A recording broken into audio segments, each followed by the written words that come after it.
Welcome into this Wednesday edition of the Oxford Exxon Podcast. Chase Parham, Neal, McCready, Clark Ford studio this morning. Plenty to talk about today as Ole Miss basketball knocks off LSU 76-72 in Baton Rouge last night. Big effort game for the Rebels. We'll talk about that a little bit. Deshaun Ruffin getting injured. Kerman Davis was at least optimistic following the game about that.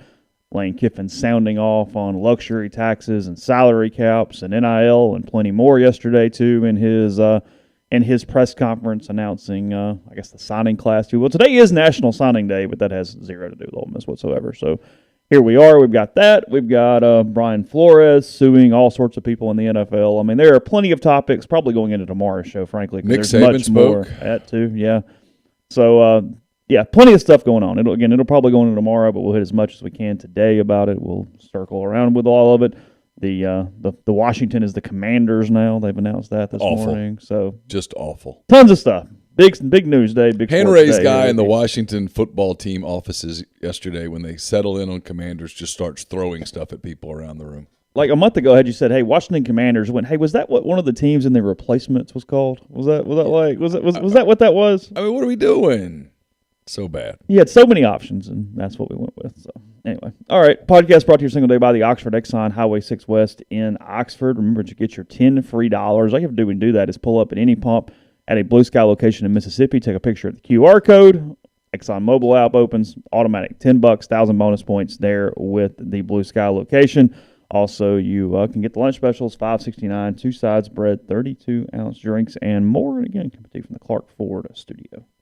We are Clark Ford's in Amory, Mississippi, 662-257-1900, 662-257-1900. Call that number. Ask for our buddy Corey Clark. Tell Corey what Ford product you're looking for. He'll send you a quote within 15 minutes in business hours. It's right to the bottom line. No hassle, no haggle. You get your quote. The rest is completely up to you. You can shop that quote around. You can do what I've done. What I recommend that you do. Let's hop into a Clark Ford today. 662-257-1900. Guest, join us on the Rafters Music and Food Hotline. Rafters Music and Food on the Square in Oxford. It's a great place to grab a burger or a po' boy, appetizers, great beer selection, full bar, all of that. Just a fun place to hang out. Rafters Music and Food on the Square in Oxford and also in New Albany. Football first. What do you want to do? Whatever. You got takes. So I'll let you. I do have some takes today. Probably gonna upset some people. I think so. Maybe not. I got lots of takes though. Okay. I got lots of thoughts on stuff.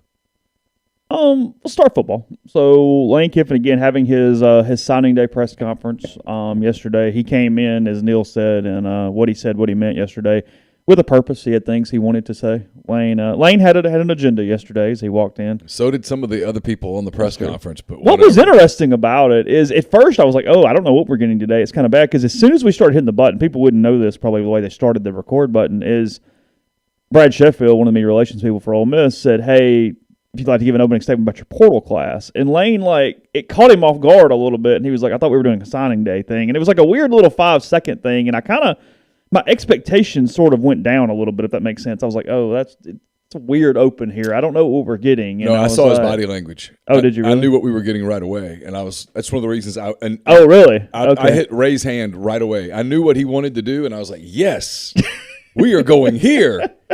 And I'm always – oh, no, I can't say anything about anybody else. So I'm always screw it. I'm always amazed at how many people can't read the room.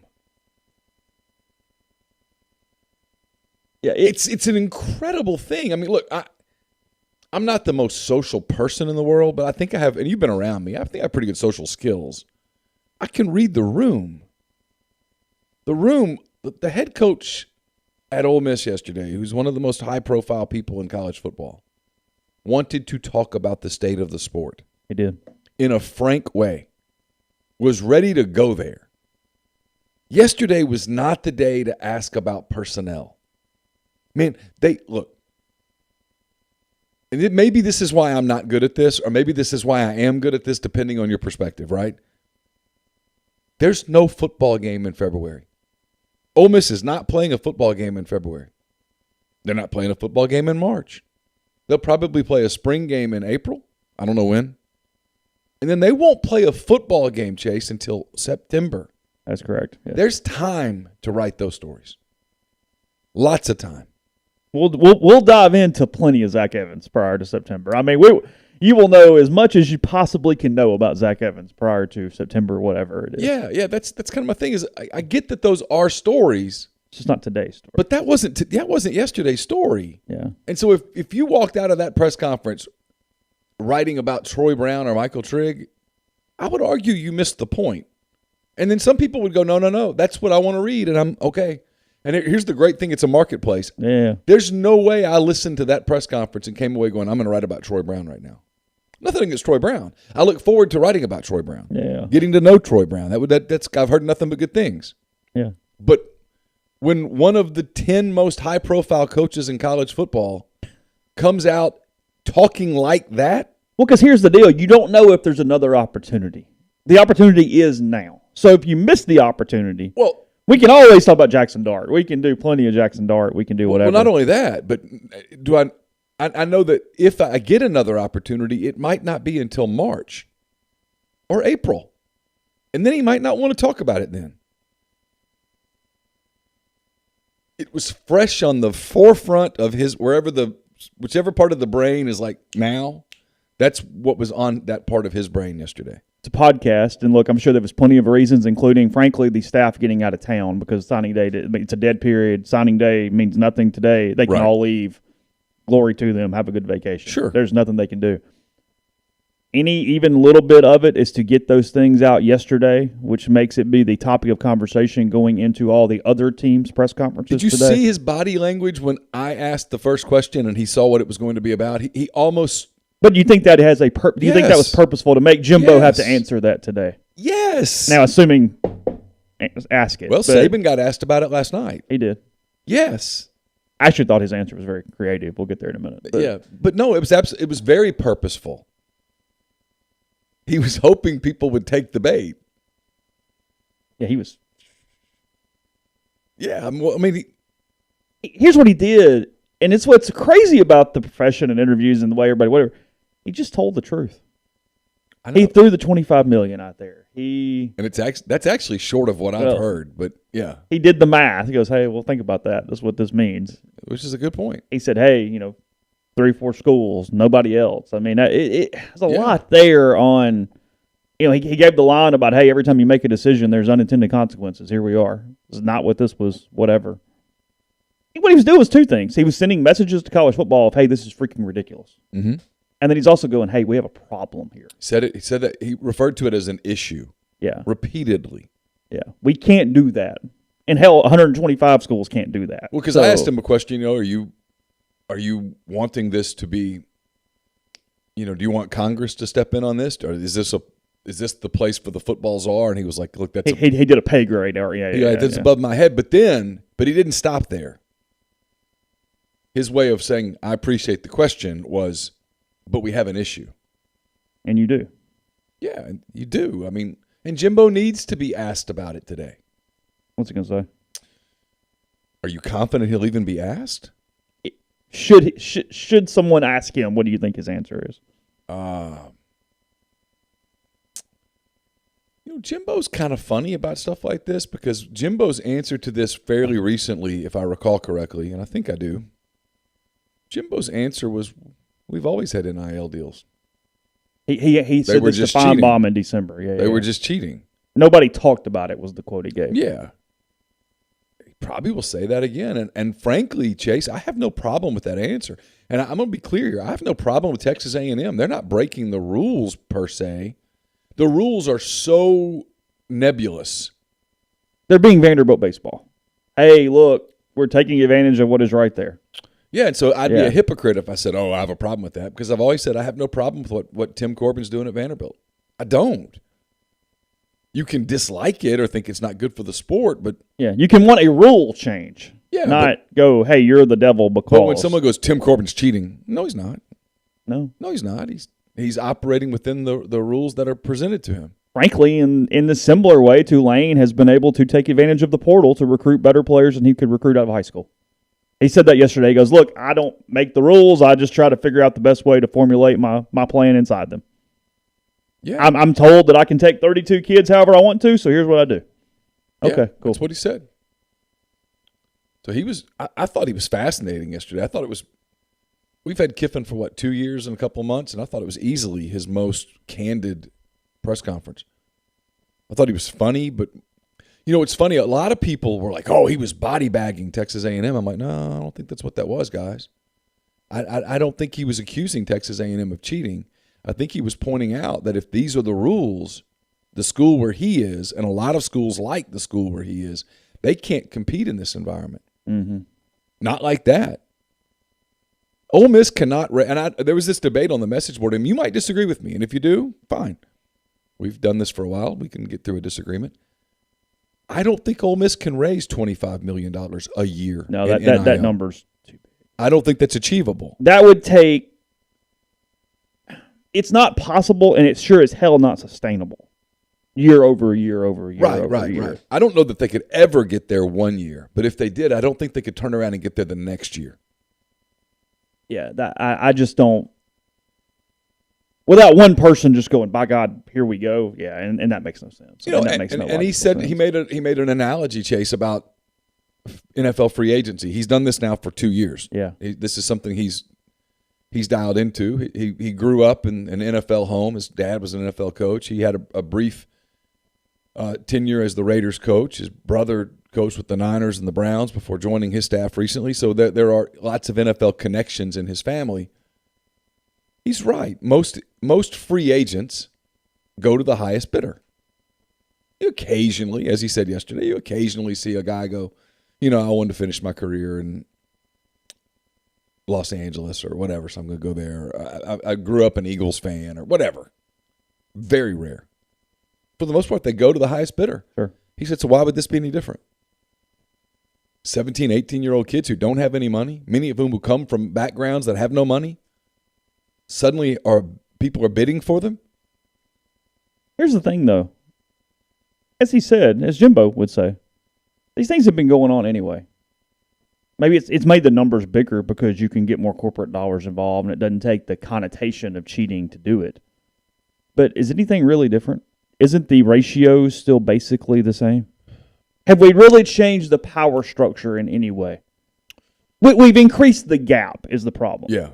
Because let's be real. In the illegal cheating situation, there's no reason to not be real today. In the illegal cheating ways, those gaps they're still big, but they're not. Oh God, 22 million. I mean that's a stupid number. Yeah, no, it was a shoebox full of cash.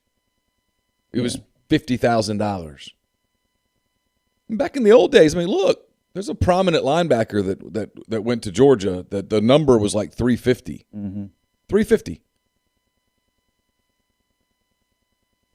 That number would be a lot different today. Oh. But giving somebody $350,000 in a shell game is a lot more difficult than going, we'll just do an NIL. Right there on paper, boom. Yeah, boom.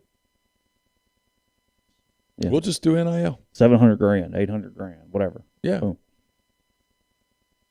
I mean, because look, if those numbers are correct, 25 to 30 for A&M.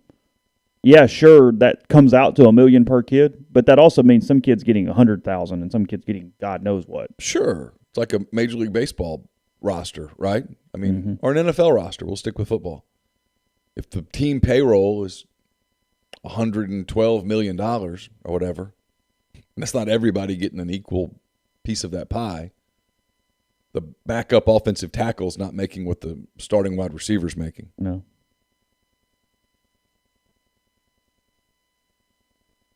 You mentioned what Kiffin said. You mentioned what Jimbo said. Saban asked at some, I don't know, something.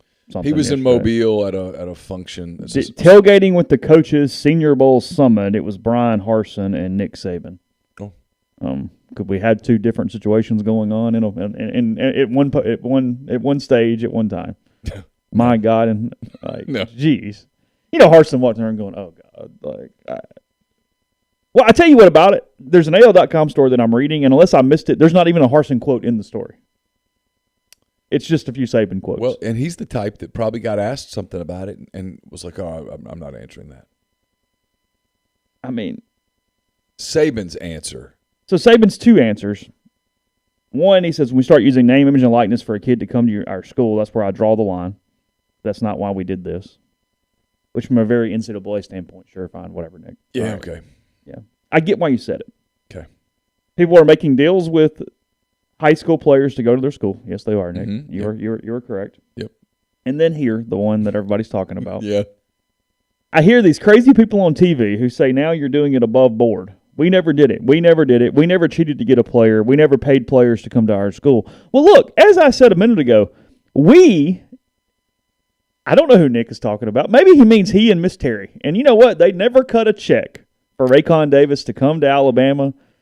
I've told you my Saban story on this, right? I know, but hold on. But two things. Is one, I know everybody's up in arms because, look, we all know how ridiculous that statement is if we take it for Alabama has never paid a player. I mean, my God in hell. But nobody followed up and said, hey, who's we, Nick? A. And B, what'd you expect him to say? Oh, yeah, we pay the shit out of players? What he has, thought there? To his credit, he's been consistent on this. When did he get the job? 2006, 2007? Yeah. 7 was his first season. It was you should know that. It was, yeah, I should. It was the spring, early summer of 07. And I was doing radio in Mobile. Jamarcus Russell had played quarterback at LSU, you might recall, as part of a staff that included both Nick Saban and Jimbo Fisher, showing you how the world doesn't change that much. And I was asked, a caller called in and said, be honest, do you think Jamarcus Russell got paid at LSU? Well, having worked in Mobile and covered Jamarcus's recruiting, I not only thought that Jamarcus had gotten paid to go to LSU, I knew it. So I said yes. And he asked the follow-up question. He said, this was probably the beginning of the end of my career doing radio in Alabama. And for the record, for the people who love to throw this at me, I never got fired from my newspaper job in Alabama. Never. If I wanted to have stayed at Mobile, not only did they want me to stay, they offered me more money to stay. So let's be clear there. The radio station that I worked for, WNSP, is owned by a big Alabama booster named Ken Johnson. A lot of his advertisers were big Alabama boosters, including people who owned car dealerships. Multiple car dealerships. McConnell, Terry Thompson. Yeah. Okay. Yeah. So the question was, do you think Nick Saban knew it? And I answered the question honestly with, could he have told you the details? No. By design. But did he know? Sure, of course he knows. How do you drive into the office, see the cars on the lot, and not know what's going on? But sure. Now, if you don't know precisely who did what, you can go, I didn't do it. Layers. Yeah, it's lazy. And it's not a criticism. I mean, you told the story. You drew it out in a jewelry store for somebody that time? You took the things? Yeah, and So it's just plausible deniability. So anyway, I was at the SEC baseball tournament that spring, which was right before the spring meetings in Destin. Mm-hmm. And I was having lunch. It was on the Friday or Saturday of the SEC baseball tournament, and the Alabama SID came up to me wanting to talk. I knew right then we had issues. We talked about it, talked through it. And then at the spring meetings, Saban found me, and we talked. And he told me that I was insulting his integrity, and I told him I just told the truth.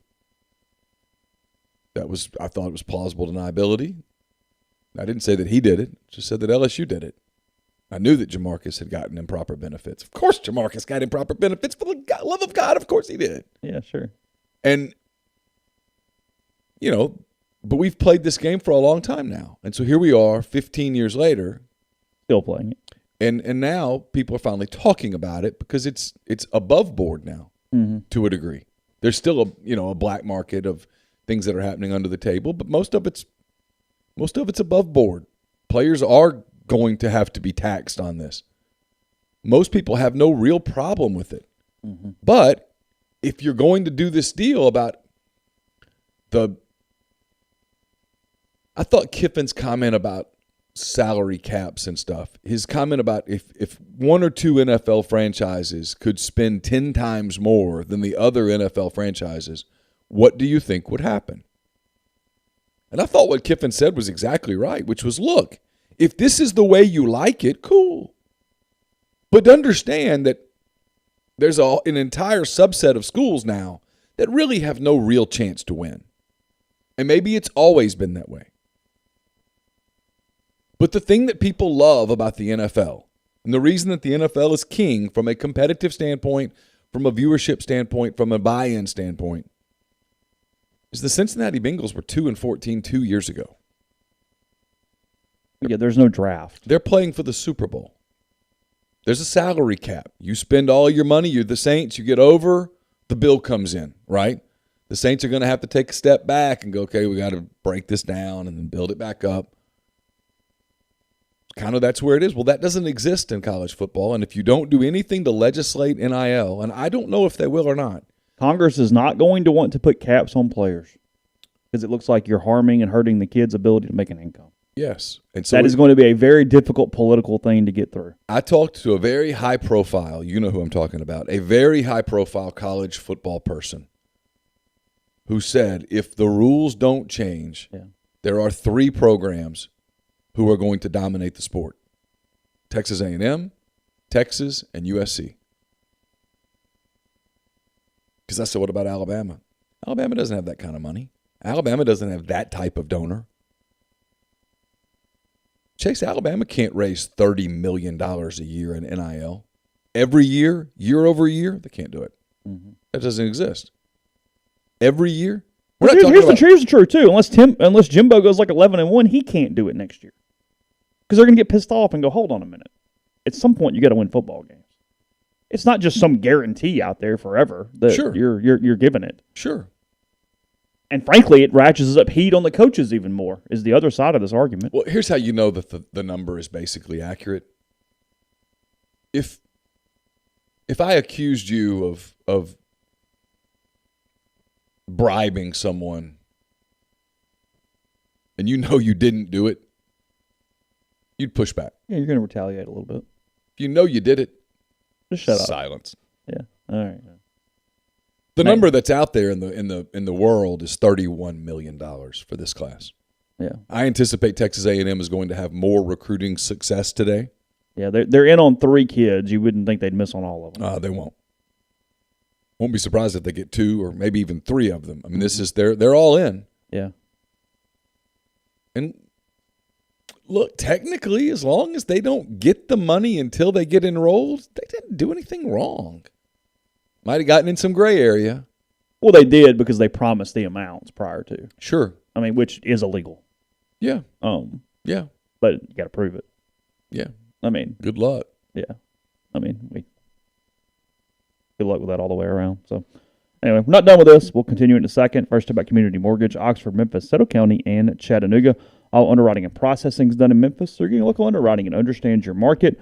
A leader in condo financing, the float down option, and more. You can find Jason at 662-234-2704 or JLOWE at communitymtg.com. The Oxford Park Commission has started registration for both youth baseball and softball for the 2022 spring season. Leagues are open for ages 5 to 17 in baseball, 5 to 12 in softball. The cost is $50 per participant.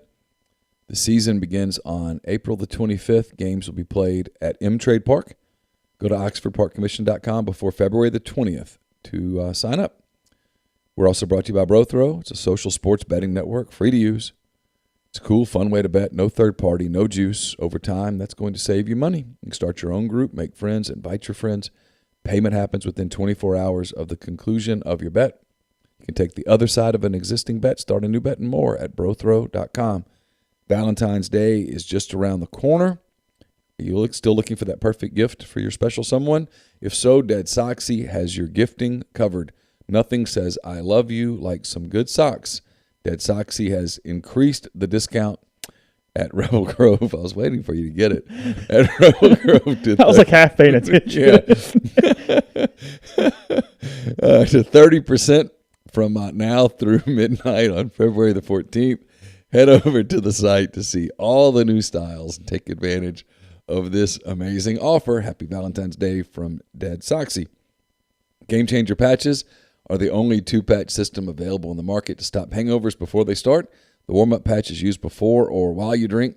And the overtime patch is used after you've been drinking to recover while you sleep. The all-natural ingredients will keep you in the game and ready for your next play. Go to GameChangerPatch.com. Enter the promo code RebelGrove20 at checkout for 20% off your purchase.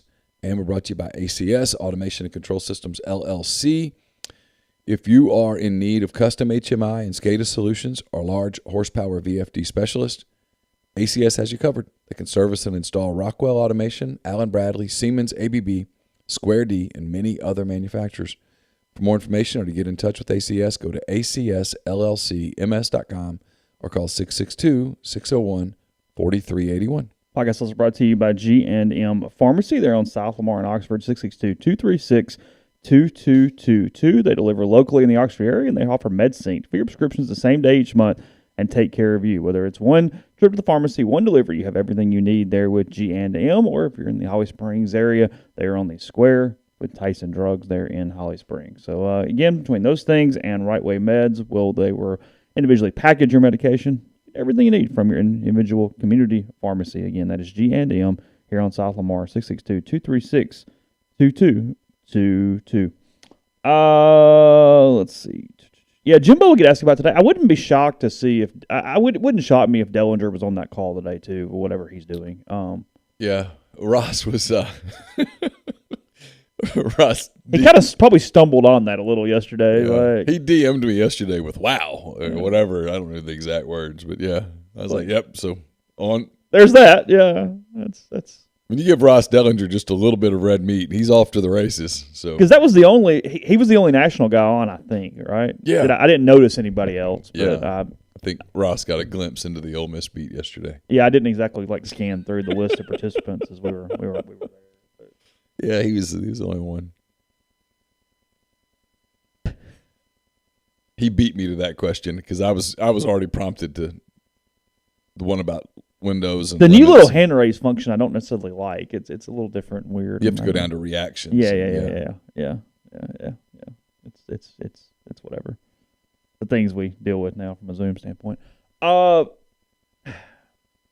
what comes of this, I don't know. There are people that believe Congress will get involved to some extent. It will take that. I don't see the NCAA regulating this themselves in any capacity, frankly. Boy, it's an election year. Do you see the NCAA regulating this in any capacity? Other than maybe some windows. I'm going to defend the NCAA here. Okay. How you can't keep adding to their plate. They're understaffed as it is. They don't have the manpower or the subpoena power to truly do investigations. Like, people make the Will Wade jokes. I know for an absolute fact that the NCAA has investigated Will Wade. But Chase, if you don't have the power to go in and find and subpoena bank records and such, if you can't find the money, it's hard to find it. The offer is not technically illegal. No. And I'm not defending Will Wade. Not even a little bit. But so you're going to add NIL to their plate? How the hell are they going to dig into that? I think they end up creating periods. Because Lane talked about that yesterday, too. He said, look, there's a reason NFL free agency is not 365 days a year. You have periods, you get done with it, you move on, you get long-term contracts. In the English Premier League, you have transfer windows. Yeah, you do whatever it is you need to do, and you go from there. So I do believe that ends up happening, is you get a window right after the season, you get a window right after spring, and that's kind of how this thing works. I mean, because right now, hell, the SEC is regulating itself just for, conference preservation, if you will, but that's it. I mean, if a player is not in the portal today and is an SEC player, they cannot get into the portal and go to another SEC school. That window has now passed. Yesterday was the final day for that. But the rest of the country, NCAA-wise, have at it. Feel free. Go wherever. Ole Miss can pick up as many Wyoming and USC and Arizona State players as they would like.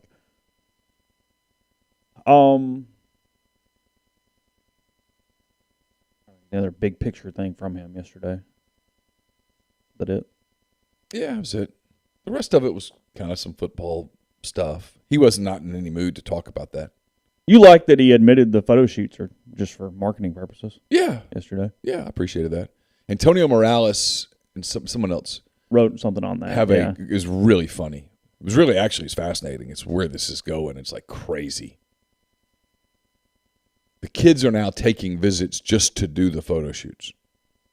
For Instagram and TikTok. Of course. Pictures and stuff. Yeah. Which is... It's mind-blowing. It's some of Lane's thing. I mean, I get that some of that happened in this thing with some of those guys, but I think it's one of the reasons he likes the portal is you get so much less of that. Yeah. Because you do have just some business dudes that, hey, just what's the deal? Okay. Yeah. Like, give me the ball. Yeah, cool. Of course. He'll tell you that. Well, I mean, look. He said it yesterday. I mean, give the man credit. Do you know how if you had told me, if I told you 5 years ago that a coach would say, listen, we can't recruit those kids, can't pay for them, can't afford them. You'd have been like, oh, no one's ever going to say that. He just said it. High school kids, they have no realistic shot at some of the high school kids, the elite high school kids. Mm-hmm. It's yet another reason that people are like, where's your recruiting coverage? It's like, okay, we're working on it, but understand recruiting coverage today, if you're trying to do it the way that you and I do this job, which is to try to be very candid and frank, we try not to do a lot of the superfluous bullshit. We don't, every time Ole Miss offers a 5-star kid from Arizona, we don't go, okay, well, here's the 10 reasons why Ole Miss is going to get him. We just don't do it. It's even tougher now to figure out who is a legitimate target. Because if a kid's going to blow up and be a national recruit, you're going to struggle. Programs like Ole Miss are probably not going to get those kids. You better have a hell of a tie in a relationship, and it better be the only thing that matters. Yeah. And that'll happen every once in a while. Sure. You get a flip guy. But what he said, going back to that comment about these guys are 17 or 18, of course they're going to go to the highest bidder. And that wasn't exactly what he said, but that's what he said. Yeah. He's not wrong.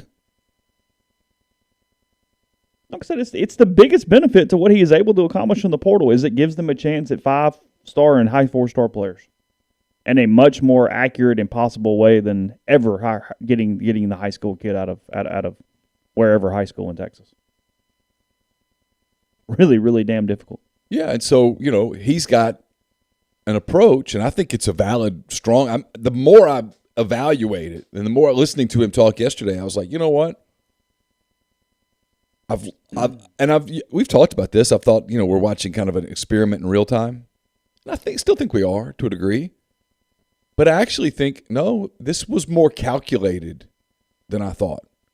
This developed over time. If I could have a conversation with him, it would be, and I would never get this, but it would be over time as you watched this unfold, did it change your strategy? And I kind of asked that yesterday a little bit, like, you've had success in the portal.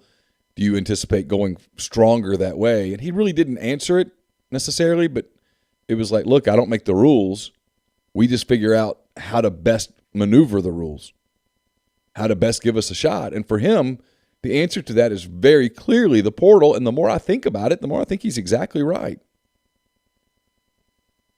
Now, there's a risk in there because what if, for example, what if Caleb Williams had said, screw it, you know what, I'm going to UCLA or I'm going to Wisconsin? Well, Jackson Dart would have stayed at USC. Right. Now you're, I don't have a quarterback. Yeah. So there is a certain degree of, okay, I'm going to gamble that this all works out. But when it works out, you go, okay, well, I think it's going to work out again.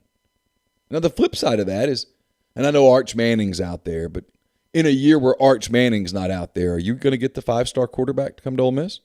Do you have the NIL money to do that? It makes you wonder, looking back, like what the NIL numbers would have been for Laquan, Robert. Oh, Robert, my God, can you imagine? Robert's number would have been, astronomical. Yeah, because you got to kind of put yourself back in that place and how big of a deal he was for so long. Yeah. Well, look, even with all the things that happened to him, he's still in the NFL. Greg Little. Yeah. Top left tackle. Laramie, but I tell you, Laramie would have been one of the kids that I don't think would have gone to the highest bidder. If you told me of those three, Laramie's the one I said, no, Ole Miss still gets. Yeah, and Laquan would have been, because he had no ties to anywhere. Yeah. Laquan's the one that Ole Miss does not sign. No, they don't. They don't get him. Yeah. Anthony Standifer would not have been enough to pull that one in. No. Robert, there was some family connections, and maybe you just get really lucky. I think you still get Laramie. In the 16 class, I don't think you get Shea or Greg. Yeah, I can't argue that. So it gets interesting. I mean, so the question is, does he go even further into the portal moving forward? And I think if you're reading what he said yesterday, the answer is yes. I think they go even more heavily into the portal. Mm-hmm. Like if I were having a conversation with the people at Rivals today, it would be, don't invest in another high school analyst. Invest in someone who does nothing but work the portal. Mm-hmm.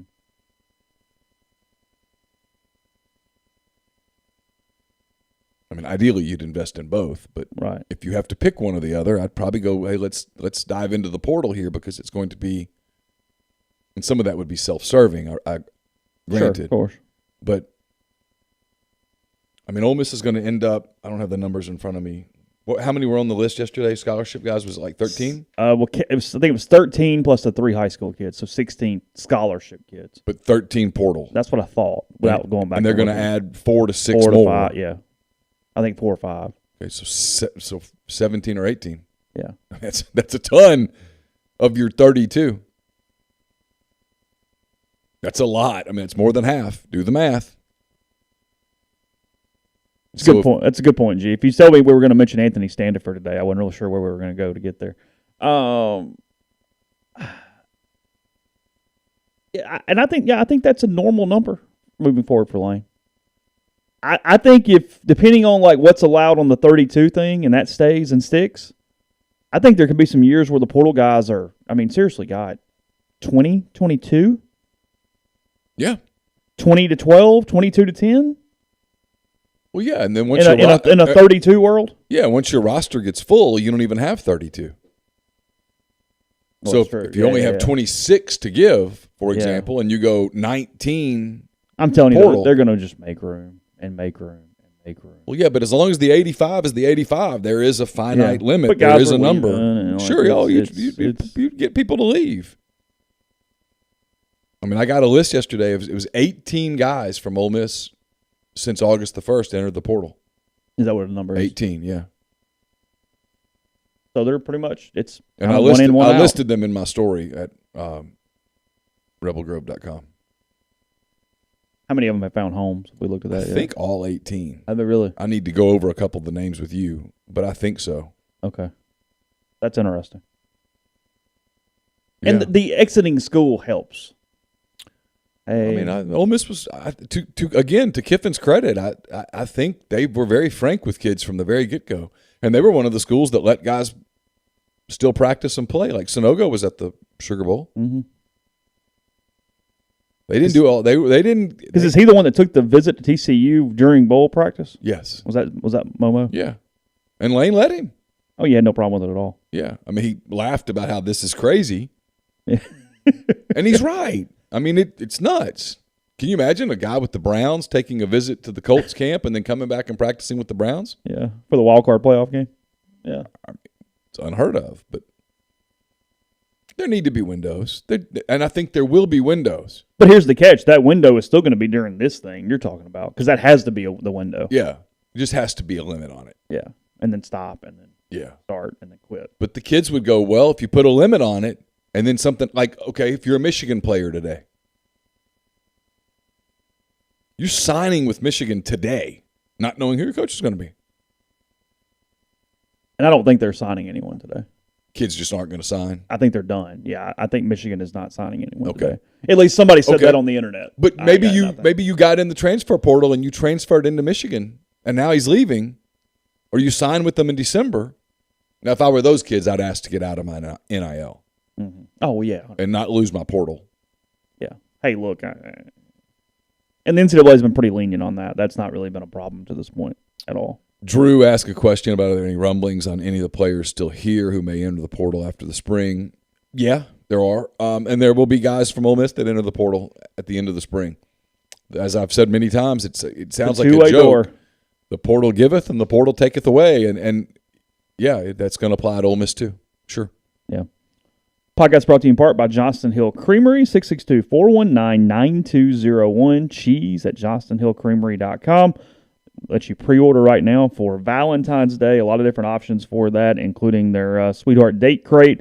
Got a lot of different things inside that one. They've got their artisanal cheese boxes, their dessert boxes back. Those were a big hit at Christmas. A Valentine's theme one there. And then you just get chocolate-covered strawberries. Simple, likable. Everybody enjoys chocolate-covered strawberries by the dozen, by the half dozen for those. And much more. They're advertising their cheese classes again. You can see that. You can really just go to their Instagram page. You can see that at Johnston Hill Creamery on Instagram. Make all their cheeses in-house every single day. So see plenty of things there. White Oak Lane, just off Molly Bar in Oxford. Again, that's 662-419-9201. Speaking of Valentine's Day, I recommend Lamon's Fine Jewelry in Oxford. It's 1126 North Lamar Boulevard in Oxford. They've been serving the Oxford area for 73-plus years. From engagement rings to wedding rings to fine jewelry, watches, pearls, fashion jewelry, children's jewelry, collectibles, and more. It's the gold standard in fine jewelry. Visit them at lamonsfinejewelry.com or call them at 662-2342-777. We're brought to you by Comer Heating and Air, Southern Air Conditioning and Heating, different names, same great products and services. If you live in Oxford, Tupelo, or the surrounding area, call Comer, 662-801-1777. If you live in Hernando, Memphis, or the surrounding area, call Southern, 662-429-4429. The College Corner is your one-stop Rebel Shop, 2 locations in the Jackson area. In Ridgeland, it's next to Fleet Feet. In Flowood, it's next to Half Shell. If you don't live in Jackson, it's okay. Go to collegecornerstore.com.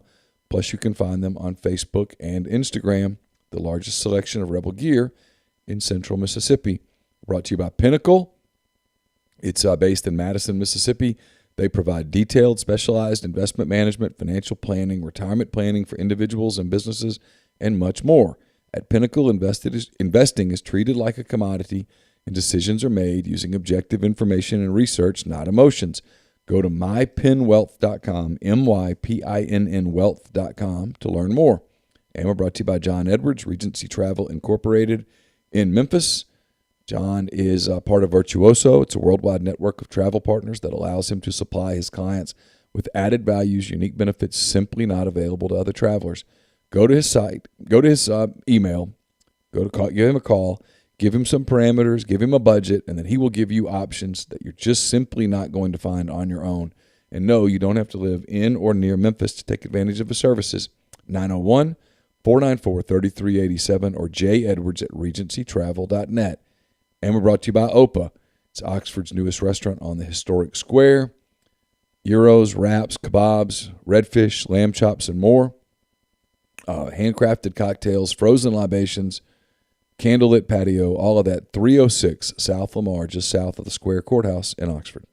Guys, Valentine's Day just around the corner, so get her something special at Style Assembly. We mentioned that back during Christmas, and now a bit of a flash sale heading into Valentine's Day. New women's boutique on the square dedicated to sensible and sophisticated fashion, clothes, shoes, purses, jewelry, sunglasses, and more, a range of sizes. And, of course, not all budgets are the same either, so you can offer a variety of price points, and they pride themselves on exceptional customer service. For example, ladies can create a wish list in the store or over the phone. It's left on file. Then guys can call in, stop by, or pick something off the list, and she's guaranteed to love it. It's a win-win. They'll even wrap it up and have it waiting on you, and if you're not in Oxford, no problem. They will ship. Simply call or DM to place an order. Also, gift cards to take the guesswork out of buying. You can mention this ad between now and Valentine's Day and get 10% added to any gift card purchase. Stop by 203 North Lamar. It's next to the Blind Pig. Or call the store at 662-638-3163. Ask for Kate, the owner. She'll personally help you assemble your or your special someone's style when you do that. Again, 662-638-3163. Podcast also brought to you by Nick's Tan, Oxford.com. Nick's Tan and Associates. That is 662-281-1200. You know, they handle both sides of the real estate business here in Oxford and Lafayette County. So whether you're looking to buy or sell, let them take care of you. Somebody you can trust in a pretty volatile market. So you can click the signature in my message board post. You can click the website again, nickstanoxford.com, or give them a call, 662-281-1200. So, what level of shocked were you last night? Ole Miss dominating the Tigers, especially until Deshaun Ruffin got hurt. Mm-hmm. I think Ole Miss was up 27 at one point. 24. 24, okay. Yeah. Ended up winning 76-72, hanging on to the point that, I mean, give them a lot of credit, A, to play that well, A, to finish, because you had Ruffin out, obviously Joyner already out. You have Crowley fouling out. There was no one to handle the basketball there at the end of that basketball game. Luis Rodriguez playing with 4 fouls at the end. Yeah, I mean it was a leaking oil, but I mean look, they've had a rough time. They were 2-6 in the league, 1-6 in the league, whatever they were at one point. Found a way to be okay. That's 3 of 4. It was a big win last night from a Ken Palm standpoint. Jeffrey told me it was their biggest win since Auburn in 2019. Yeah.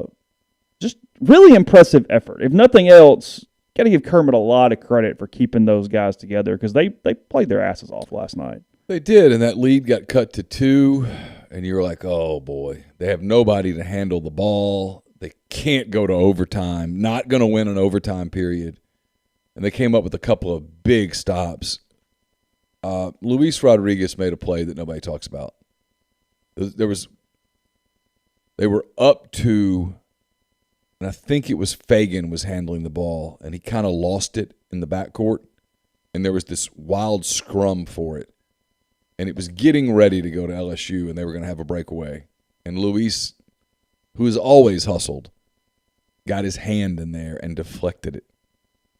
And ultimately led to a bucket on the other end for Ole Miss and extended the lead to 4. It was just kind of a hustle play. They just out-willed LSU at the end. No pun intended. Kermit coached circles around Will Wade first 15, 16 minutes of that game. Just was magnificent. It was what it looks like when one guy's a great coach, X and O, and the other guy's not. That's not Will's strong suit. And it was really a master class for a little while. And then they just ran out of gas. Which is their problem. Yeah, LSU plays a lot of pressure, a lot of full court pressure. They will the best defensive team in the league. They'll wear you out. And they play a lot of guys. And they'll wear you out. And they did. I thought Ole Miss got tired late in the first half, early in the second half. And then, like you said, I just think it speaks so much to their fortitude. Had every reason last night to go, you know what, this just isn't our year. Just not our year. And they didn't. Now they got to hope. And Kermit was optimistic last night. I actually asked in the press conference. I came back at the end and I said, just to clarify, the early results are good. And he was like, yeah, I mean, he looks good. He's moving around in the locker room. He seems okay. He wanted to go back in, didn't let him, which was the smart thing to do. No. Yeah. You can't. I mean, that we didn't know. So I'm sure they're holding their breath and crossing their fingers and all that the MRI is clean. That knee bent in a way. It looked bad. But he's an athlete, so they have a little better chance than he's a little more limber than most of us. And we would need it amputated at this point when it bent like that. Neal is dealing with a similar Did you read his lips? No. The first thing he said was, I can't feel my knee. Oh, really? Yeah. I was like, oh, shit. Yeah. He tore his ACL is what I thought. But he got up and he moved around. He was walking on it and apparently kind of got kind of emotional again on the bench, and then he sort of calmed down. Yeah. I mean, he is 18. Yeah. He's young. And he's been hurt. He has. But, there's some optimism that Jarkel Joyner could come back as early as Saturday. Now, how much, I don't know. But it'd be fun to see them get going a little and try to make a little mini run. They're obviously and look behind. To say they're behind the 8 ball. And I saw some criticism of this on the board. Kermit said the right thing. You tell your players, no, a lot of season left. Let's go. Go. You don't answer that any other way ever. You don't quit. You got quad wins everywhere, guys. Let's just put it together. Show up tomorrow. Let's go. Let's get to work. We got a big opportunity in Gainesville on Saturday. That was a big against a team you've already beat. That was a big quad 1 win. That's a huge quad 1 win. And they get another shot at another one on Saturday against a team that they've already beaten.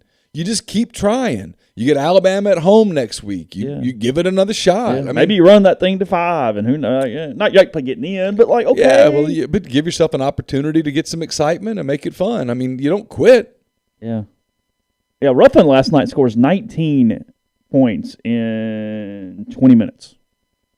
That typically will play. Deshaun's a really good player. Yes. He's fearless at the rim. He's adjusting to – I'm going to guess that while he played against some really good players in the Mississippi High School Athletic Association and in AAU, that he didn't consistently go to the rim against guys 6'10", 6'11", 7 foot.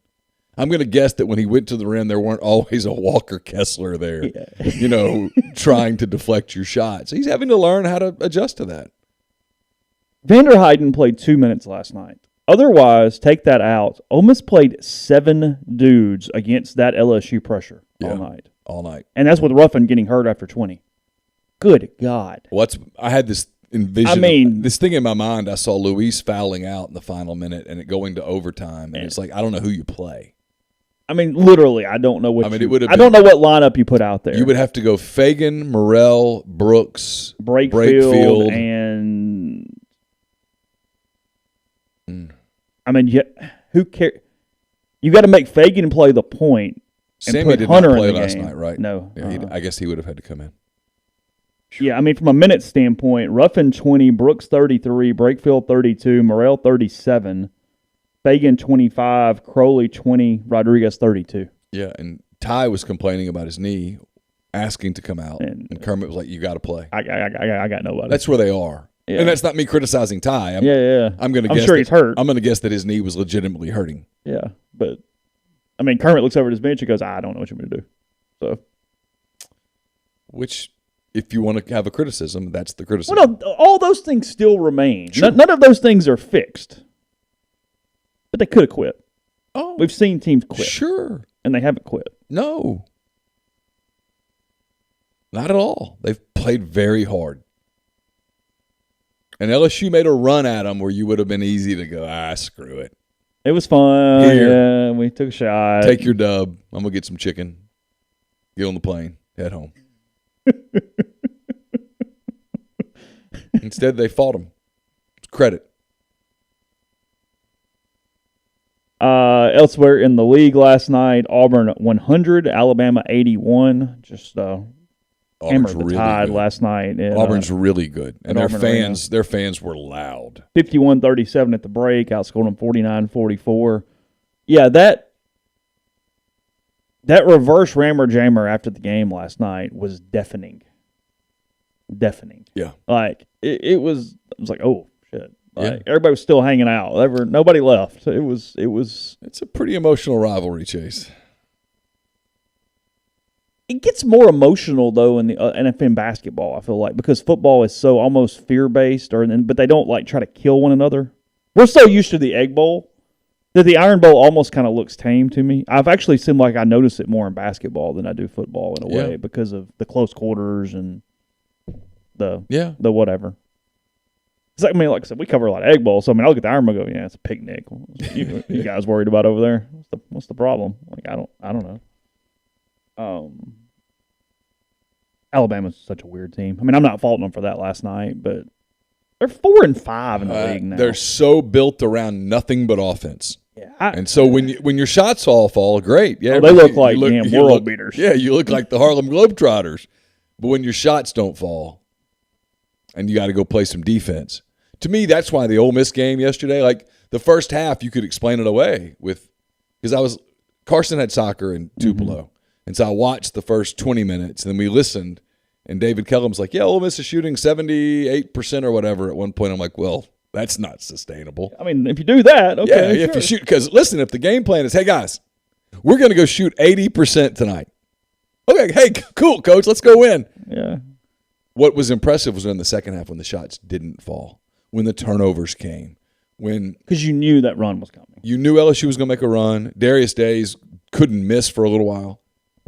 And they just held on. They got gritty plays. That's what was most impressive. I think that's the reason why for Kermit, that was as proud of a coach as I've seen in a long time. He knew that his team had gutted and willed its way to a win. And any relief that you get from Ruffin. Because you coach, frankly, those last few minutes going, oh, hell. Oh, in the back of your mind going, what are we going to do? Yeah, let's win, but my God. Because at that point, Austin Crowley becomes your point guard and Ty Fagan becomes your backup point guard, and neither one of them are really point guards. No. They want Austin to be one, and at times he is one, and I think you can pass. He's a passable point guard for about 10 minutes, but he's not Ruffin.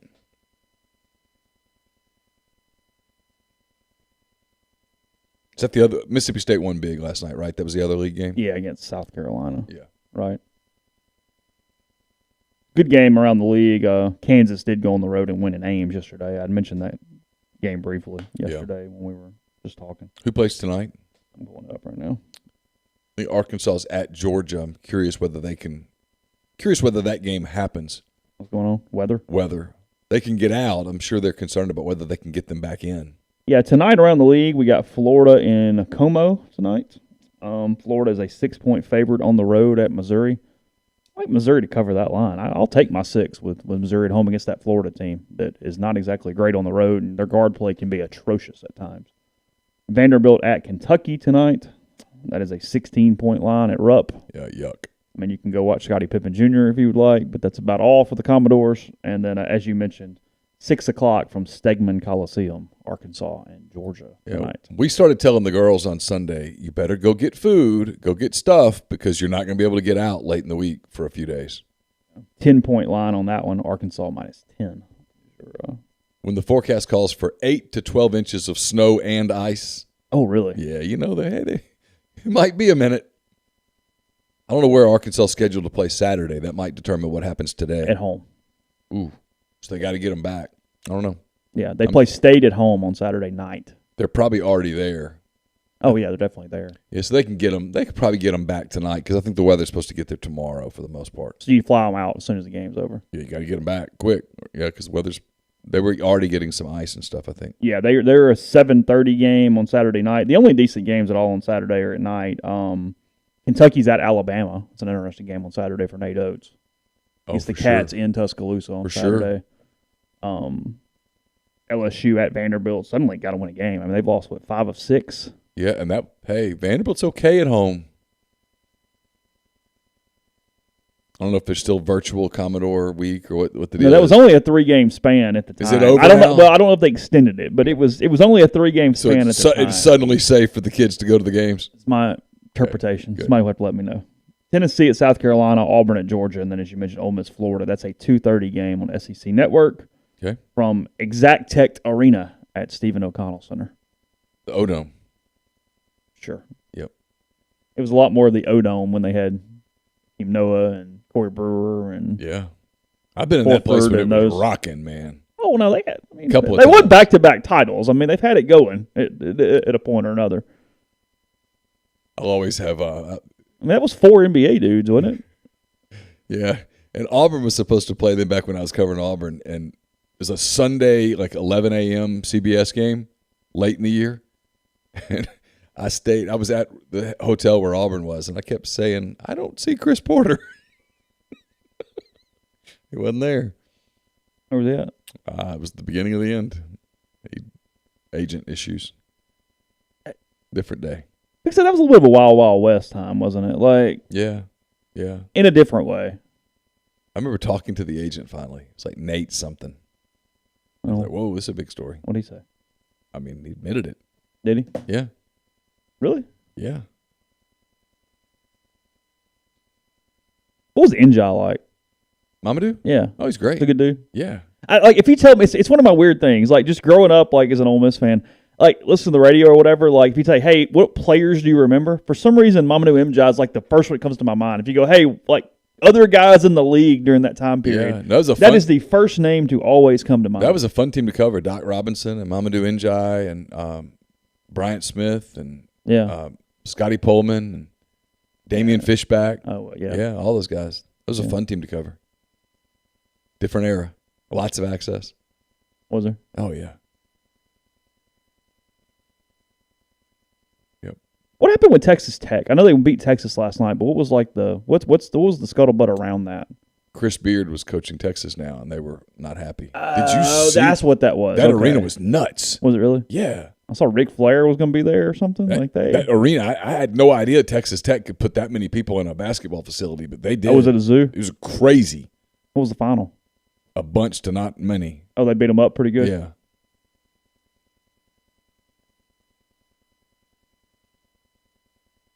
Yeah. Former Texas Tech coach Chris Beard showered with booze as he enters United Supermarkets Arena. Yeah, that's a terrible name. Booze were the nicest things that happened.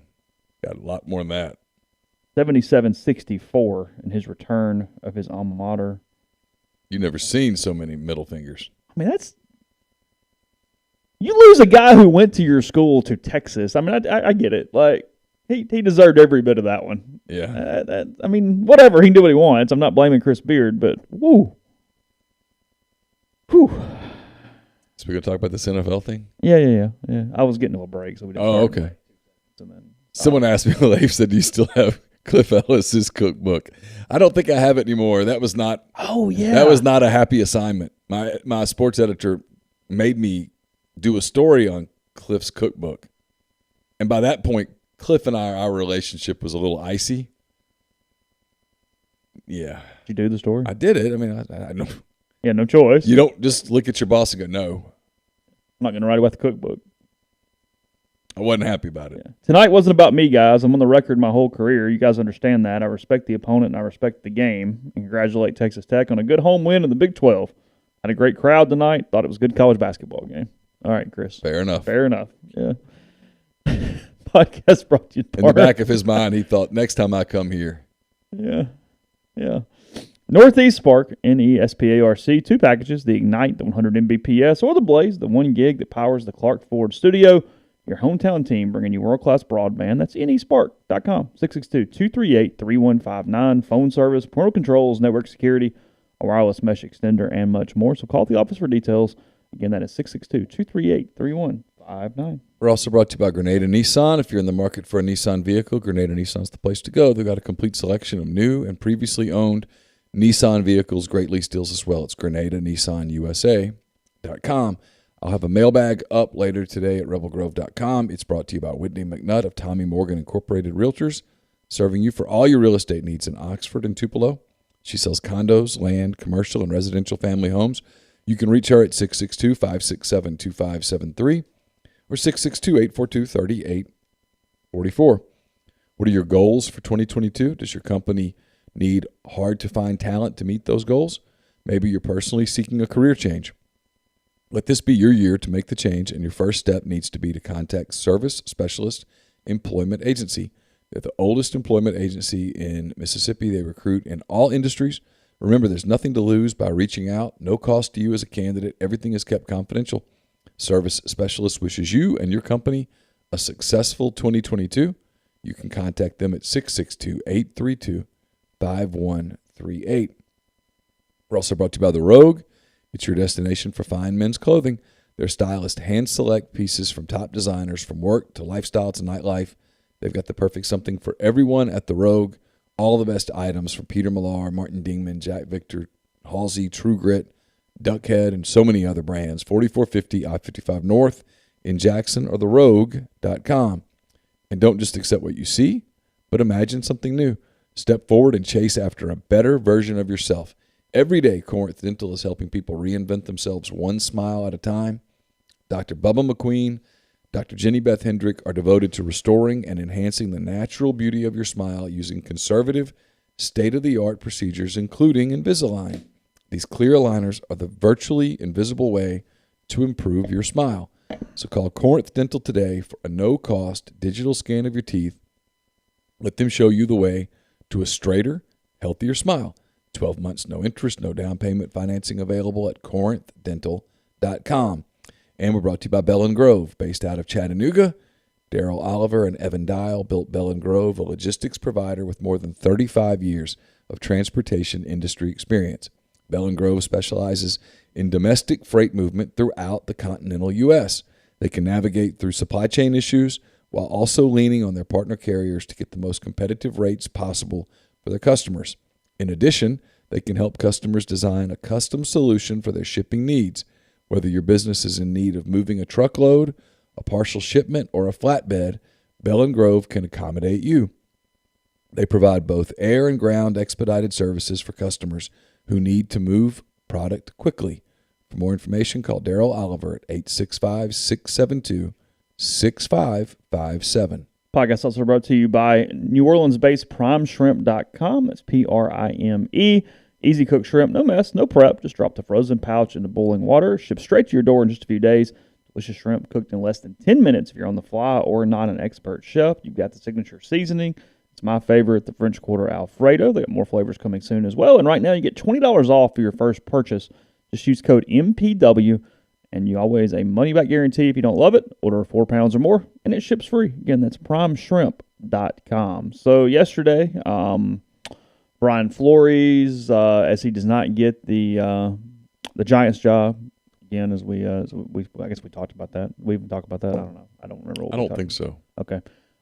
They did kind of a we had Bills mentioned him duo. yesterday because he was supposedly interviewing with the Saints. That's right. So we did they did a Bills duo. They hired I forget the GM's name, and then Brian Dabble, and he comes out with a huge lawsuit yesterday. Defendants being the NFL, the Broncos, and the Giants, I believe, and the Dolphins, and the Dolphins, off the top of my head. Among the allegations, he says that Stephen Ross, the owner of the Dolphins, offered to pay him $10,000 per loss when they were tanking. Was it 10 or 100,000? I thought it was 10, but maybe I'm off a zero. I don't know. Either way, which frankly, in some ways, I'm like, it's kind of good science, but whatever. That's only a problem if you then get. That's one of the reasons you're terminated is your win-loss record. Otherwise, yeah, you're supposed to tank if you're the Dolphins at that point. Yeah, everybody tanks. Yeah. He has among the, I guess not, I'm not a lawyer, so I don't know when we call things the wrong things, but inside the lawsuit, he has text from Bill Belichick, where Belichick, I guess he knew he was talking to Flores, but he misread something else he had from somebody else. Like, I don't really know. No, he thought he was talking to Brian Daboll. Oh, you thought he was talking to Daboll? Yes. Really? Okay. Yes.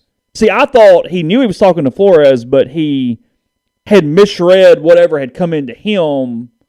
Oh, that could be. I think he thought that Flores was the coach and that he was congratulating Flores, but I think somebody said, hey, Brian got the job, and he took the wrong Brian from whatever he was told. Gotcha. That's the way I interpreted that. Okay. Because then he goes, he Yeah. went back and checked Hell. and asked somebody and goes, hey, who are we talking about? And they go, Dabble. And he goes, oh, okay. Gotcha. And that was before Flores' interview. Yes. So, look. It's one of my problems with the Rooney Rule in the NFL. We've always said the Rooney Rule is beyond stupid. It's because if somebody knows who they're hiring, they're not changing their mind based off anything. Right. They're just running through the dog and pony show. They are. I mean, yes. Well, you're literally checking the box. At best, you come out of that and go, hey, that guy was pretty interesting. We'll keep him in mind for something down the road. Yeah, but to a guy like Brian Flores, who had already been an NFL head coach in his 30s, that's a waste of everyone's time. And frankly, it's 100K. Sorry, I was. There's a big difference in 10 and 100. That's a different number. Yeah, I'll take the 100. Yeah. It's also it's an insult to his intelligence. Why make him go through the dog and pony show and interview for a job that's already been done? And if you're the Giants, you defend the Giants by going, well, the league requires us to do this. Now, here's the part with me, and this is two things. One, is it harder for a minority to get an NFL job as a head coach than it is for a white guy? Certainly looks so. Yeah, sure. Do I believe that the New York Giants hired Brian Daboll, for example, because he's white? I absolutely, emphatically do not. No. I believe that the New York Giants hired Brian Daboll because they saw what happened in Buffalo. Which is why they went both. They saw the way that the Bills built the roster, and they saw the success that Daboll had with Josh Allen, and they know the investment that they have in Daniel Jones. Daniel Jones. And, yes, you can let Daniel Jones walk, but it still becomes this killer drag on your roster. You're better off salvaging Daniel Jones financially. So I don't believe for 1 minute that part's going to stick. The part about the Broncos and Elway and them showed up the morning after drunk, I don't know. Frankly, I'm not particularly surprised. It's a terrible look for the Broncos.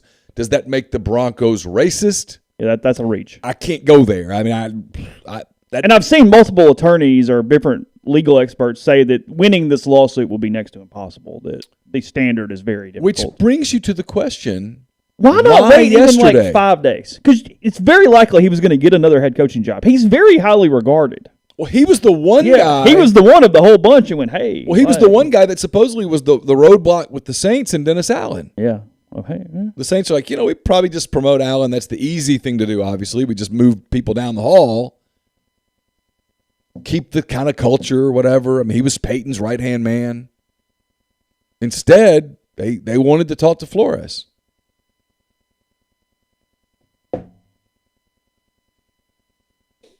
Flores was the defensive coordinator, I think, for Bill Belichick in New England. He lands a head coaching job in his 30s. It's difficult to go, well, the color of my skin has held me back. The argument against that would be, doesn't appear that it did. Now, the deal in Miami with the tampering and all that stuff, that's interesting. But, hey, we want to lose to get a higher draft pick. That's not novel. No, it typically is not that formal, if you will. But I don't understand why he did this now. Like, who's behind this? Who's funding this? Because he's probably torpedoed it now. Because he's, 40 years old? Yeah, I don't know. He's thrown his career away, potentially? Yeah, it's bizarre. That's what I kept coming to yesterday. I got kind of frustrated. I was driving to Tupelo with Carson, and he took a nap in the car on the way to. And so I was trying to I turned it to ESPN radio because it's nice and simple. Yeah. And they kept going into race and stuff. I'm like, wait, you're missing the part of the story that I'm kind of really interested in. Why now? Who's funding this? Who's behind this? What is this about? Because if it's not a winnable lawsuit, what's in it for him? Yeah, and that was per somebody that the Undefeated had used in the column they were writing, so I'll take their word for it. I don't remember the guy's name. What's in it for him? Why? Who talked him into this? Because I would like to think that I would have been the guy in that law office, hand raised, that goes, hey, Brian, you've got multiple interviews left. At least let those play out. Why don't we go do those interviews and let's see if you get another job, and then let's revisit whether we want to move forward with this. I don't know what that was about.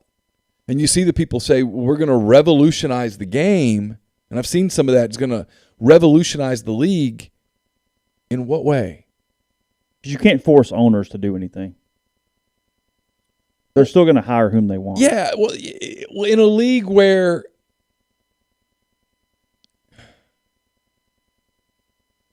look, again, is there racism in the NFL? Yeah, there's racism in everything.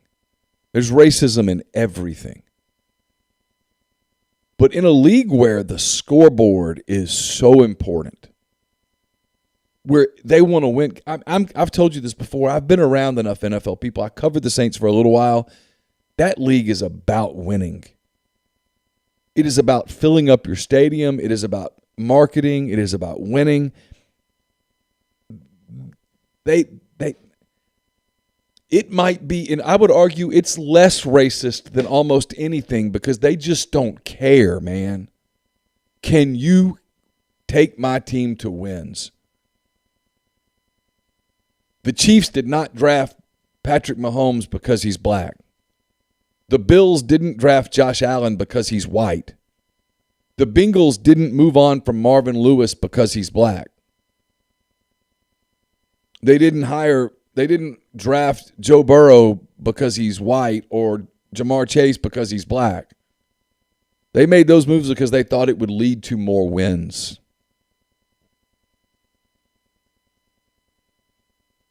And yet you see people in the media turn this into the NFL as this bastion of racism, and it's like, guys, you can't just throw that out there without some proof, and a former coach filing a lawsuit doesn't necessarily provide that proof. And again, the Giants are one of the defendants, and I can sit here and shoot massive holes in that theory. Yeah, and basically they just came out yesterday and goes, hey, look, he was a candidate to the very end. We took it seriously. It is what it is. Yeah. And prove them wrong. Well, good luck. Yeah.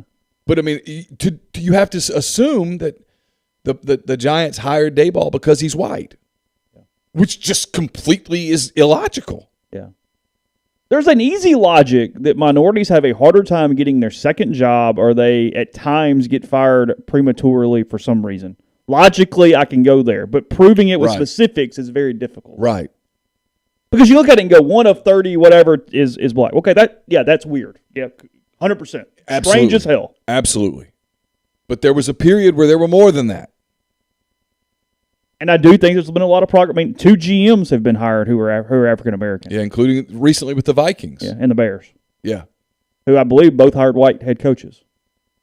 Yes, that is correct. Harbaugh's white, and the guy, what's his name? I don't know how to pronounce his last name. Yeah, whatever. Yeah. Oh, that's true. The Vikings haven't actually hired the guy yet. Yeah, the Bears hired the guy that's super into acronyms, which is like the immediate sign that this is not going to work. Yeah, he's like, I didn't know that. Yeah, HITS is his thing. It's like science, whatever. Jackson, thanks for the super chat. I kind of answered in the stream. I think Ole Miss baseball is between 9 and 16 from a host standpoint. I don't know if they have the pitching to be top 8 unless they just obliterate the baseball, which is possible. They're one of the best two, on paper, one of the best 2 offenses in the country with LSU. So we'll see. But and yeah, anything less than Omaha is going to at least make it very complicated for Mike. I believe that. Things play out a lot of different ways, but that's going to be tough. At some point, the overall number becomes the overall number. Media day's Friday. Ooh, let's go. Parham, Omaha or bust, per reports. Yeah, every day. Great. Whew. To make Grind's right. Yeah, the actual argument is that minority coaches don't get as many attempts to fail as white coaches. Yes. 100%. 100%. And it does appear that to be true.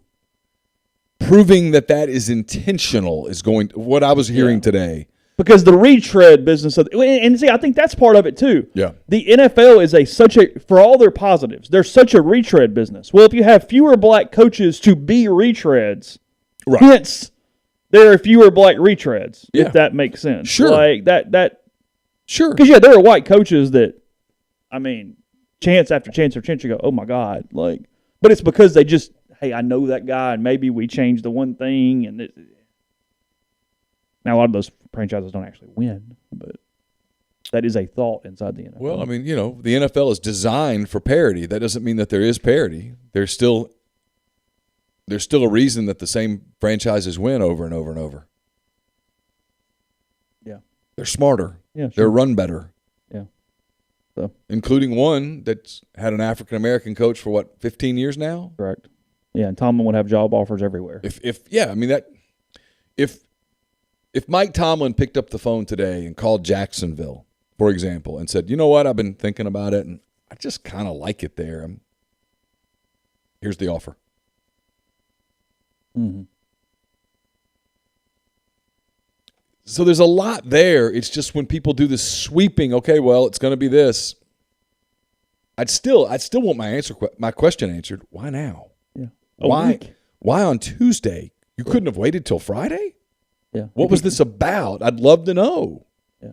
And maybe he knows more and can prove more. Yeah. Or knows he wasn't getting any of them. He goes, okay, maybe this is so. all stupid. And maybe, and is a little annoyed. And sure, I just would love to know because Well, it is a notable thing that, and look, wins and losses is not everything, but he carried the Dolphins to back-to-back winning seasons. The first time that's happened since Dave Weinstadt did it in 2002 and 2003. Yeah. It's been a minute. Yeah.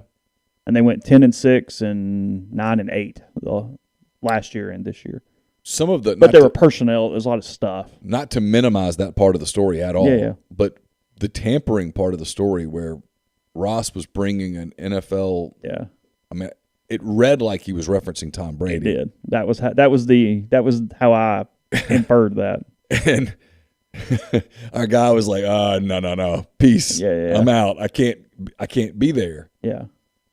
That's the tampering part. The NFL's going to have a decision to make. Yeah. You can't do that stuff. No, that one's out. So. All right. Quick, what do you anticipate the NFL's reaction to this? This is obviously we're days away from the Super Bowl media stuff. It's going to be a major topic in Los Angeles next week. Does the NFL just push back, or what do they do? Yeah, you push back. You have each team push back in their own respective way, as it's been happening, and you move from there. There's no other there's no other answer. You're not giving in. Right. You just make statements and try to ignore it best you can, and you let the Super Bowl and the aura of your week let it be the aura of your week, and it will, to some extent, depending on what he has, overshadow that to whatever degree. I think that's the answer there. So always something, especially in the NFL. Still king, but wow, big day. Interesting day. We'll have more tomorrow. Football, I'm sure something will happen in the next 24 hours before we talk to you. Hope all of you have a wonderful day. Content at rebelgrove.com. More podcasts coming throughout the week, so take care.